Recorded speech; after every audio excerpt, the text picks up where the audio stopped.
So guys ఇప్పుడైతే నేను సాక్షిని కలవడానికి పోతున్నా, వాళ్ళ ఇంటికి వెళ్ళిపోతున్నా డైరెక్ట్. ఏదైతే ఎంత పెద్దలు అయితే అంత పెద్దలు నా వల్ల అయితలేదు.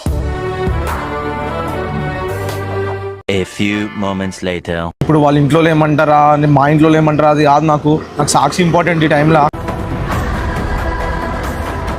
ఇంకొకటి ఏంటంటే యాక్సిడెంట్ కూడా నేను ఆమె పేరు ఎందుకు దాపెట్టాల్సి వచ్చిందంటే, ఆమెను ఒక మాట అంటారు, నాకు ఇంతగానో దెబ్బ తాగినప్పుడు మళ్ళీ ఆమె మొత్తం బదలాం అవుతుందని చెప్పి నేను ఇప్పటివరకు ఆమె పేరు ఎక్కడ చెప్పలేదు. A few moments later. ఎందుకు వచ్చినావా? నేను అసలు ఏం చేద్దాం అనుకుంటున్నావు? నాకు ఉన్నట్టు మెసేజ్ రిప్లై ఎందుకు ఇస్తున్నావు? నేను ఎంత మాట్లాడుతున్నా, ఇంట్లో చూస్తే ఏమనుకుంటున్నా నేను ఎదుగుతున్నాను.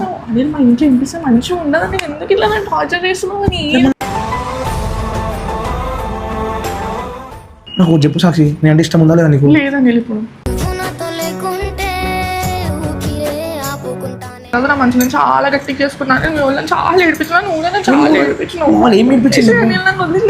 ఎందుకు ఏడుస్తున్నావు? నాకు వద్దని మెసేజెస్ ఎందుకు రిప్లై లేదు? కాల్స్ చేసిన ఐటీ కాల్స్ లో ఎందుకు లేపలేము? అది నువ్వు అయితే వెళ్ళిపోవాలని ఏమంటున్నా నేను. ఏంది మీరిద్దరు? రాత్రి 1 గంట సమయంలో అనిల్ ఎవరికీ తెలియకుండా సాక్షిని కలవడానికి ఆమె ఇంటి వద్దకు వెళ్తాడు. ఆ సమయంలో వారిద్దరూ మాట్లాడుకుంటుండగా ఊహించని విధంగా సాక్షి చెల్లెలు అక్కడికి వచ్చి వారిని చూస్తుంది.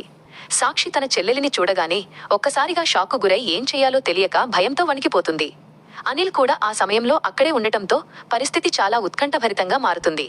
సాక్షి తన చెల్లెలికి ఏమని సమాధానం చెప్పాలో తెలియక ఆందోళన చెందుతుంటే అనిల్ కూడా పట్టుబడిపోయామన్న భయంతో ఇబ్బంది పడతాడు. సాక్షి చెల్లెలు వారిని చూసి ఆశ్చర్యపోతూ అక్కడే నిలబడిపోవడంతో సాక్షి తనను ఎలా ఒప్పించాలి, ఈ విషయం ఇంట్లో వాళ్ల వరకు వెళ్లకుండా ఎలా ఆపాలి అని తీవ్రంగా ఆలోచిస్తుంది. అనిల్ కూడా ఆ క్లిష్ట పరిస్థితి నుండి ఎలా బయటపడాలి అని తలదించుకుని నిలబడతాడు. ఈ మొత్తం సన్నివేశం సాక్షి చుట్టూ తిరుగుతూ ఆమె ఎదుర్కోవాల్సిన సవాళ్లను మరియు భయాన్ని తెలియచేస్తుంది. తన చెల్లెలు ఈ విషయాన్ని ఇంట్లో చెబుతుందా లేదా అనే టెన్షన్ సాక్షిలో స్పష్టంగా కనిపిస్తుంది.